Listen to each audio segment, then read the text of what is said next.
2024 లేదా 25లో డిగ్రీ లేదా బీటెక్ చదివారా? సాఫ్ట్‌వేర్ జాబ్ కోసం ఎదురు చూస్తున్నారా? అయితే కోడ్ జ్ఞాన్ 100 డేస్ కోర్సులో చేరండి. జాబ్ సాధించండి. నమస్తే, వెల్కమ్ టు సుమన్ టీవీ. నేను మీ యాంకర్ శ్రీ. రైట్ ను మనతో పాటు ఉన్నారు హైకోర్టు అడ్వకేట్ అలగిరి రవీంద్రనాథ్ గారు. ఇప్పటి వరకు ఎన్నో రకాలుగా ఎంతో మందికి లీగల్ పరంగా ఒక మంచి సొల్యూషన్ అయితే ఇవ్వడం జరిగింది. సో అందులో భాగంగానే నేను ఒక కేసు అయితే రావడం జరిగింది. క్లయింట్ ఎస్పెషల్లీ వాళ్ళ బాధ వింటే ఓ మై గాడ్ అని అనిపించింది. సో దాని గురించి అసలు ఆ బాధ ఏంటి, దానికి ఏ ప్రకారంగా సొల్యూషన్ ఇచ్చారు, వీటన్నిటి గురించి ఈరోజు అయితే మనం డిస్కస్ చేద్దాం రవీంద్రనాథ్ గారితో. ఒకసారి అడిగి తెలుసుకుందాం. నమస్కారం అలగిరి రవీంద్రనాథ్ గారు. నమస్తే అండి శ్రీ గారు. సార్, నిన్న మీ దగ్గరకు ఒక క్లయింట్ కూడా రావడం జరిగింది. నేను కూడా అక్కడే ఉన్నాను కాబట్టి నాకెందుకు అది బయటికి వస్తే ఇలాంటి సిచ్యువేషన్లో ఎంతో మంది ఉన్నారు, వాళ్ళకు ఒక సొల్యూషన్ కావాలి అంటే మీరు కనిపించాలి అనిపించింది. సో అందులో భాగంగానే మీకు తెలిసిందే, మరి వాళ్ళ అప్రోచ్ అయిన విధానం కావచ్చు, లేదు అంటే వాళ్ళు ఉన్న సిచ్యువేషన్ కావచ్చు, చాలా దారుణం అని చెప్పొచ్చు. మరి తండ్రి ఇల్లు కట్టుకోవాలి అని లోన్ తీసుకోవడం సహజం. సో అలా లోన్ తీసుకున్న తర్వాత, ఇల్లు కట్టుకున్న తర్వాత 1 ఇయర్ పాటు ఈఎంఐ కూడా కట్టుకున్నారు. ఇంకా సడన్గా తను చనిపోవడం జరిగింది. సో మరి తనకి 2 కూతుర్లు, తనకంటూ పెద్ద జాబ్ లేదు.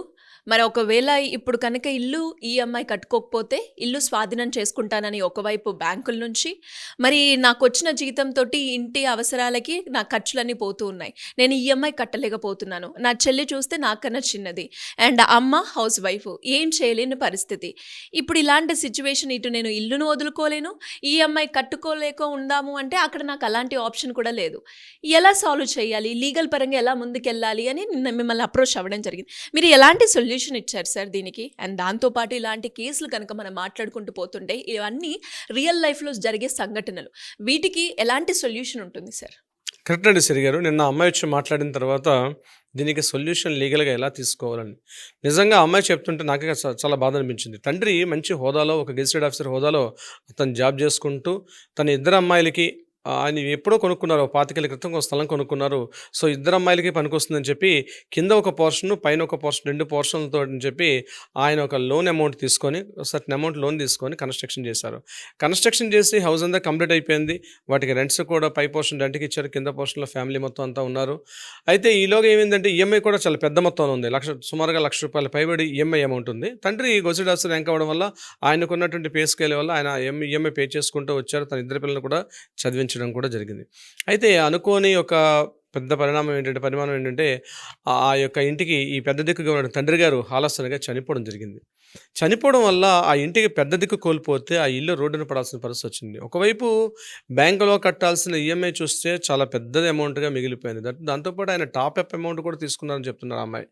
సో అదంతా కలిపి ఈఎంఐ రూపంలోనే ₹1,10,000. ఇప్పుడు ఆ తండ్రి గవర్నమెంట్ ఉద్యోగం అవడం వల్ల పింఛన్ వస్తుంది. ఆ పింఛన్ వల్ల వాళ్ళు బ్రతుకు సాధిస్తున్నారు. అమ్మాయి ఏంటంటే వాళ్ళ మదర్ హౌస్ వైఫ్ అవడం వల్ల ఆ పింఛన్ అమౌంట్ తోటే వాళ్ళు కాస్త మెయింటైన్ చేసుకుంటున్నారు. ఇది కాకుండా 2 అమ్మాయిలను పోనీ చేద్దారంటే 2 అమ్మాయిలు కూడా ఒకరికి 23 ఇయర్స్, ఒకరికి 20 ఇయర్స్. ఆ అమ్మాయి రీసెంట్గా జాబ్ వచ్చింది. జాబ్ కూడా ఒక 40-50 వేల కన్నా అమ్మాయికి సాఫ్ట్వేర్లో జాబ్ దొరకలేదు. ఇటువంటి పరిస్థితి, మళ్ళీ పెళ్లి చేసుకొని తన లైఫ్ తను ఓన్గా డీల్ చేయాల్సిన పరిస్థితి. ఇటువంటి పరిస్థితిలో ఇల్లు విడిచిపెడదామంటే వారికి వేరే షెల్టర్ ఎక్కడ లేదు. ఉన్న ఒకే ఒక ఆధారం ఇల్లు. పోనీ ఇంటి రెంట్స్లో వస్తుంటే తీసుకుందాం, అన్నీ ఎంత వస్తాయి, 10,000, 15,000 కన్నా ఇటు మించి రావట్లేదు. పోనీ మొత్తం కలిపి తిండి తినడం మానేసి బ్యాంకులే కట్టాల్సిన పరిస్థితి వచ్చింది తప్ప, ఆ బ్యాంక్ వెళ్ళి రీషెడ్యూల్ చేయండి అని చెప్పి బ్యాంకర్ కూడా అడిగారు. ఫస్ట్ నాకు ఫోన్ చేసి అడిగితే నేను చెప్పాను, మీరు బ్యాంక్కి వెళ్తే బ్యాంకులో ఆప్షన్ ఉంటుందండి, అక్కడ బ్యాంక్ మేనేజర్కి రీషెడ్యూల్ చేయొచ్చు. అంటే ఏదైతే ఈఎంఐ అమౌంట్ ఉందో ఒక 10 ఇయర్స్కి 15 ఇయర్స్కి అని ఏదైతే మీరు లోన్ తీసుకుంటారో దానికి సంబంధించి రీషెడ్యూల్ చేసే అధికారం ఆ బ్యాంక్ మేనేజర్కి ఉంటుంది. దాని మీద ఆర్బీఐ గైడ్లైన్స్ కూడా చాలా ఉంది. అంటే ఎక్స్టెండ్ చేసుకోవచ్చు సార్ టైం. రీషెడ్యూల్ అంటే టైంని ఎక్స్టెండ్ చేసుకొని ఈఎంఐని కూడా తగ్గించుకొని, అంటే రీషేప్ చేసుకోండి అనమాట. రీషెడ్యూల్ చేసుకుంటే దట్స్ కాల్డ్ అనమాట. ఈఎంఐ ₹1,00,000 అనుకోండి, అంత అమౌంట్ కట్లా ఒక 40,000 కడతామని చెప్పి ఆ ఉన్నటువంటి టెన్యూర్ కూడా పెంచే అవకాశం కూడా ఉంటుంది. దీనికి రీషెడ్యూల్ అంటారు.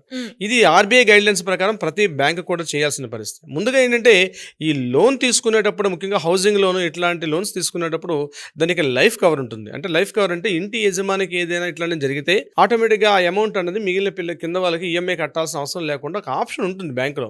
అది ప్రతి మీరు లోన్ తీసుకునేటప్పుడు, హౌసింగ్ లోన్ తీసుకునేటప్పుడు బ్యాంకర్స్ ఒక ఫామ్ మీద సైన్ చేసుకుంటారు, మ్యాండేటరీ. దానికోసం లోన్ అమౌంట్ కాకుండా ఒక నామినల్ ఒక లైఫ్ ఇన్సూరెన్స్ కవర్ కవరేజ్ లాగా దానికి కొంత ప్రీమియం కట్టాల్సి వస్తుంది ఇనిషియల్గానే. అయితే ఆ విషయం అడిగాను వీళ్ళకి, అడిగితే వీళ్ళు ఏమంటున్నారంటే మేము కట్టలేదండి, అది కట్టలేదట వీళ్ళ నాన్నగారు తీసుకునేటప్పుడు. నా లైఫ్ ఏమవుతుందో నాకేం బాగు, నాకు అంత ఇన్సూరెన్స్ చిన్న ఏజే కదా, జస్ట్ ఐఎమ్ 40+ కాబట్టి నాకు అంత అవసరం ఏముంది అన్నట్టుగా అతను దాని లైఫ్ కవర్ మీద రిస్క్ తీసుకోలేదు, కట్టుకోకపోవడం వల్ల ఆయనకు వచ్చిన ప్రాబ్లం ఏంటంటే ఇప్పుడు ఆ ఈఎంఐ ఖచ్చితంగా కట్టాల్సిన పరిస్థితి. అదే కానీ లోన్ మీద కానీ లైఫ్ కవర్ అన్నటువంటి ఒక ఆప్షన్లో కానీ మనం ముందే క్లిక్ చేసి ఉంటే ఇటువంటి సందర్భాల్లో ఎవరైతే లోన్ తీసుకున్నటువంటి పరిస్థితిని ఇటువంటి హౌసింగ్ లోన్స్ కట్టుకునేటప్పుడు ఆ బ్యాలెన్స్ అమౌంట్ ఏదైతే ఉందో నెక్స్ట్ రావాల్సినటువంటి ఈఎంఐస్ అన్నీ కూడా వేవప్ చేస్తారు. బ్యాంకులో ఒక ఆప్షన్ ఉంటుంది, ఆ ఆప్షన్ నేను తీసుకోకపోవడం వల్ల అది వచ్చిన ప్రాబ్లం. అది నాట్ ఓన్లీ ఒక హౌసింగ్ ఒకటే కాదు, ఆ వెహికల్ లోన్స్లో కూడా ఉంటుంది కాన్సెప్ట్. వెహికల్ లోన్స్లో కూడా పర్సనల్ లోన్స్లో కూడా ఉంటుంది. అంటే ఒకవేళ లోన్ తీసుకొని మనం కంటిన్యూ చేస్తున్నాం, హాఫ్సన్నగా ఇంటి పెద్దగా తీసుకున్న వ్యక్తికి ఏదైనా ప్రమాదం జరిగి అతను చనిపోవడంగా జరిగితే ఆ బ్యాలెన్స్ అమౌంట్ ఏదైతే ఉందో దాన్ని వేవప్ చేస్తారు. అంటే ఇంకా మీరు ఫర్దర్గా కట్టాల్సిన అవసరం లేకుండా ఆ ఇంటి లీగల్ హెయిర్ అయితే ఎవరు ఉన్నారో లీగల్ హెయిర్కి డాక్యుమెంట్స్ హ్యాండ్ ఓవర్ చేసుకొని కంటిన్యూ అయిపోవచ్చు. ఇది ఒక ఆప్షన్ ఉంటుంది ఏదో వెహికల్ ఫైనాన్స్లో కానీ, నెంబర్ 2 ఇట్లాంటి హౌసింగ్ లోన్లో కూడా. కానీ వీళ్ళ ఫాదర్ ఇక్కడ ఈ కేసుకు సంబంధించి మనం కేసు స్టడీ చేస్తే ఆమె అంటే ఎవరైతే చనిపోయిన వ్యక్తి ఎటువంటి ఇన్సూరెన్స్ కవర్ తీసుకోలేదు, అందువల్ల ఖచ్చితంగా ఈఎంఐలు కట్టాల్సిన పరిస్థితి వచ్చింది. బ్యాంక్ వెళ్ళి మాట్లాడుతుంటే బ్యాంక్ అతను మాకు సంబంధం లేదు చేసుకోమని చెప్పారు. సో అమ్మాయి వచ్చి ఏడ్చుకుంటూ, సార్ నా పరిస్థితి అర్థం కావట్లేదు, నన్ను ఇంట్లోంచి వెళ్ళిపోవాల్సి వస్తుంది, ఎందుకంటే నేను 3 months నేను ఈఎంఐలు కట్టకపోతే మళ్ళీ నేను డిఫాల్ట్ అయిపోతాను, నేను అది మళ్ళీ ఎన్పీ అంటారు దానికి, మళ్ళీ ఎన్పీ అయిపోతాను నేను పోయి, ఇప్పుడు ఏం చేయాలి అర్థం కాని పరిస్థితి ఉంది సార్, దానికి లీగల్గా నాకు రెమెడీ చెప్పమని చెప్పారు. గుర్తుపెట్టుకోండి, ఇటువంటి క్లిష్ట పరిస్థితుల్లో చట్టాలు హక్కులు మనకి ఖచ్చితంగా మనం సపోర్ట్ చేస్తాయి. ఇలాంటి సందర్భాల్లో బ్యాంక్ మేనేజర్కి ఒక అడ్వకేట్ని కన్సల్ట్ చేసి అడ్వకేట్ త్రూగా ఒక డ్రాఫ్ట్ చేసి లెటర్ ఇట్లాంటివి ఈ లీగల్ ఏదైతే ఉందో ఈ అమౌంట్ అంతా కూడా రీషెడ్యూల్ చేయమని చెప్పి బ్యాంకుకి రిప్రజెంటేషన్ ఇవ్వాల్సిన అవసరం ఉంటుంది. ఆ బ్యాంకుకి రిప్రజెంటేషన్ చేసినప్పుడు బ్యాంక్ మేనేజర్ లేకపోతే పైన జోనల్ మేనేజర్ కావచ్చు, రీజనల్ మేనేజర్ ఎవరైనా కావచ్చు, ఖచ్చితంగా దానికి రీషెడ్యూల్ చేసి స్పెషల్ కేసు కింద డీల్ చేసి చేయాల్సిన అవసరం ఉంటుంది. మేము చేయమని చెప్పినప్పుడు చేయట్లేదని చెప్పి వాళ్ళ వల్ల మనకు నోటీస్ పంపిస్తే ఆ నోటీస్ని తీసుకొని దగ్గరగా ఉన్నటువంటి మనం కన్జ్యూమర్ కోర్టులో దీని మీద కేసు ఫైల్ చేయాల్సి వస్తుంది. కన్జ్యూమర్ కోర్టులో కేసు ఫైల్ చేసినప్పుడు మేము ఇట్లా చేయమంటున్నాం, అతను చేయట్లేదు కాబట్టి ఈ పరిస్థితిలో మేము పే చేయలేం అని చెప్పి మనం కన్జ్యూమర్ కోర్టులో ఫైల్ చేస్తే బ్యాంకులో 2 ఆప్షన్స్ ఉంటాయి. ఒకటి రీషెడ్యూల్ చేసే ఆప్షన్ ఉంటుంది, నెంబర్ 2 మ్యారిటోరియం అంటారు. మ్యారిటోరియం అంటే ఇక ఫర్దర్ కొద్ది రోజులు 1 సంవత్సరం పాటు, 2 ఏళ్ల పాటు, 6 నెలల పాటు బ్యాంకు కంటే అంటే హ్యూమానిటేరియన్ గ్రౌండ్స్ ఇవన్నీ కూడా మానవతా దృక్పథంతో హ్యూమానిటేరియన్ గ్రౌండ్స్ తోటి బ్యాంకు వాళ్ళు చేయాల్సిన అవసరం ఉంది, చేయాల్సిందే. ఎందుకు వారికి ఉన్నటువంటి ఏకైక షెల్టర్ ఆ ఇంట్లో ఉండాలి, ఇల్లు నుంచి బయట పంపిస్తారు, ఎట్లా ఎక్కడికి వెళ్తారు?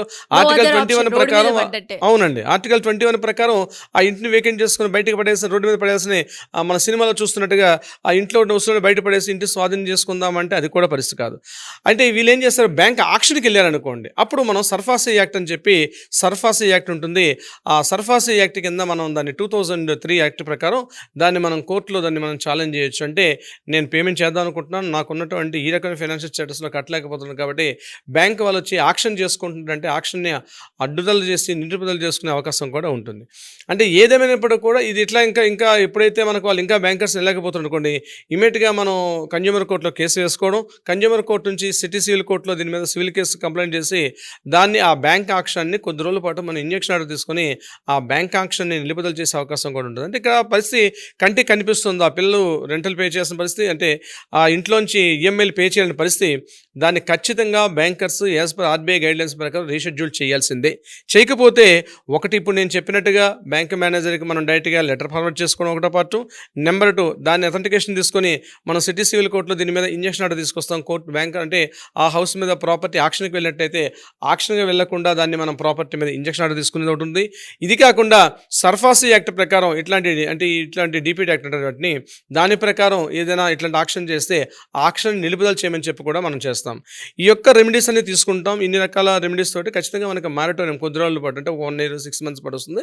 మ్యాక్సిమం 90% మనం కోర్టుని ఆశ్రయించినట్టు హ్యూమానిటేరియన్ గ్రౌండ్స్లో అక్కడ రీషెడ్యూల్ చేస్తారు. సపోజ్ ఇప్పుడు 1 lakh ఉందనుకోండి, అంత అమౌంట్ పే చేయలేకపోతున్నాం, ఒక 30,000 పే చేస్తాం, ఒక 40,000 పే చేస్తామని చెప్పి మనం కోర్టు ద్వారా మనం ఆశ్రయించగలిగితే రీషెడ్యూల్ చేయమని చెప్పి వాళ్ళకి బ్యాంకర్ కూడా గైడెన్స్ ఇచ్చే అవకాశం కోర్టు కూడా ఉంటుంది. బట్ ఏదేమైనప్పుడు కూడా ఒక ప్యానిక్ సిచ్యువేషన్కి వెళ్ళిపోయి అయ్యో ఇలా అయిపోయింది కదా, మా తండ్రి పెద్ద మనుషులు అయిపోయారు కాబట్టి కాబట్టి మా జీవితాలు నాశనం అయిపోయని చెప్పి ఎవరు అట్లా బాధపడాల్సిన అవసరం లేదు. చట్టాలు, కోర్టులు మనకు అనుకూలంగా ఉన్నాయి. అయితే వాటిని మనం అప్రోచ్ అవ్వాల్సిన బాధ్యత మన పేరు మీద ఉంది. ప్రతి సమస్యకు ఒక పరిష్కారం ఉంది. ఆ పరిష్కారం తెలుసుకొని దాని తగ్గట్టుగా మనం మాట్లాడితే బ్యాంకర్ ఏం ఆకాశం చూడబడిన వ్యక్తి ఏం కాదు. ఖచ్చితంగా హ్యుమానిటేరియన్ గ్రౌండ్స్‌లో చేయాల్సిందే. పరిస్థితి కనిపిస్తుంది. సో, ఇట్లాంటి సమస్య నేను సూచించడం జరిగింది. ఆల్రెడీ ప్రాసెస్ కూడా స్టార్ట్ చేసాం మేము. బ్యాంక్ మీదతో మాట్లాడితే లెటర్ పంపించండి సార్ అని చెప్పారు. సో, ఆ స్టెప్స్ మనం తీసుకున్నాం ఆల్రెడీ. ఇమ్మీడియేట్‌గా వాళ్ళు కూడా రెస్పాండ్ అయ్యారు. మీరు లెటర్ పంపించండి సార్, మేము రీషెడ్యూల్ చేస్తాంటే నేను ఏ క్లాజులో చేయొచ్చు, ఎట్లా చేయొచ్చు అని చెప్పి మేము కూడా వాళ్ళకి రిటర్న్‌గా చెప్తే వాళ్ళు కూడా పిలిచి వాళ్ళు డిస్కషన్స్ కూడా పెట్టడం జరిగింది. సో, ఒక పాజిటివ్ వేలో అయితే ముందుకు మూవ్ అవుతున్నాం సిరి గారు. Good sir, great job. And మీరు అన్నట్టుగానే ఒక సిచ్యువేషన్ అంటే ఇంట్లో పెద్ద దిక్కైన తండ్రి కనుక మరణించినప్పుడు అసలు ఎలాంటి పరిస్థితి మానసికంగా కావచ్చు అండ్ ఎస్పెషల్లీ ఇలాంటి ఆర్థికంగా కావచ్చు చాలా ఇబ్బందులు ఫేస్ చేయాల్సి వస్తూ ఉంటుంది. అండ్ ఈ రోజు ఎవరైతే వాళ్ళు క్లయింట్ ఫేస్ చేస్తున్నారో కూడా చాలా బాధాకరం. అండ్ ఇలాంటి సిచ్యువేషన్లో అంతా అయిపోయింది, నేను ఇంకేం చేయలేను అని అక్కడ పడిపోవడమో లేదంటే వేరే థాట్స్కి వెళ్ళిపోయి సూసైడ్ చేసుకున్న వాళ్ళని కూడా మనం చూస్తూ ఉన్నాం. అవునండి. కానీ ఈ సిచ్యువేషన్ని బట్టి ఈ వీడియో కనుక ఎవరైతే చూస్తూ ఉంటారో ఒక చట్టం మీద నమ్మకం కలగడమో లేదు అంటే వీటికి సొల్యూషన్ ఉంటుంది అన్న హోప్ అయితే వచ్చింది సార్. బికాస్ ఇవి చిన్న చిన్నయే అయి ఉండొచ్చు, బట్ మా లాంటి వాళ్ళకి తెలియని వాళ్ళకి ఓహో అప్పుడు ఎలాంటి మనము ఆలోచించకుండా లీగల్ పరంగా ఎలా ఉంటుంది అని వెళ్ళకుండా ఇక్కడే ఉంటే మనకి సూసైడే దిక్కవుతుంది. కానీ కాదు, చట్టాలు ఉన్నాయి, మేము ముందుకెళ్ళొచ్చు, పరిష్కారం ప్రతి ఒక్కదానికి ఉంటుంది అని అర్థమైంది. అంటే ఎలా సార్ మీరు అన్నట్టుగానే చాలా మందికి కూడా లీగల్ పరంగా ఎన్నో సొల్యూషన్స్ ఉంటాయి, ఎన్నో సందర్భాల్లో అనేక మంది ఎన్నో రకాలుగా ఫేస్ చేస్తూ ఉంటారు. అలాంటి వాళ్ళు ఎవరైనా కూడా సొల్యూషన్ గురించో లేదు అంటే లీగల్ పరంగా ఎలాంటి చర్యలు ఉంటాయని తెలుసుకోవాలి అనుకునే వాళ్ళు ఎవరైనా కూడా మిమ్మల్ని అప్రోచ్ అవ్వాలి అంటే ఎలా ఉంటుంది సార్? మీరు సమస్యల్లో ఉన్న వాళ్ళైతే మీరు ఆందోళన చెందాల్సిన అవసరం లేదు.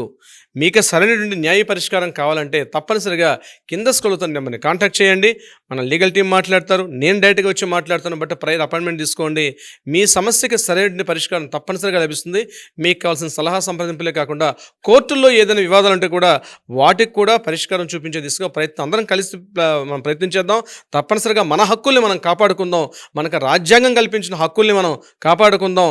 అట్ ద సేమ్ టైం మన రాజ్యాంగంలో ఉన్నటువంటి మన బాధ్యతలను కూడా, ఈ దేశానికి మనం ఇవ్వాల్సిన మన బాధ్యతలను కూడా మనం మర్చిపోవద్దు. హక్కు అడిగిన చోటే బాధ్యత కూడా ఉంటుంది. Be careful, be with me. Thank you sir, thank you so much. Thank you so much Siri garu. Suman టీవీలో మీ పర్సనల్ అండ్ బిజినెస్ ప్రమోషన్స్ కోసం కింది నెంబర్కి కాంటాక్ట్ చేయండి.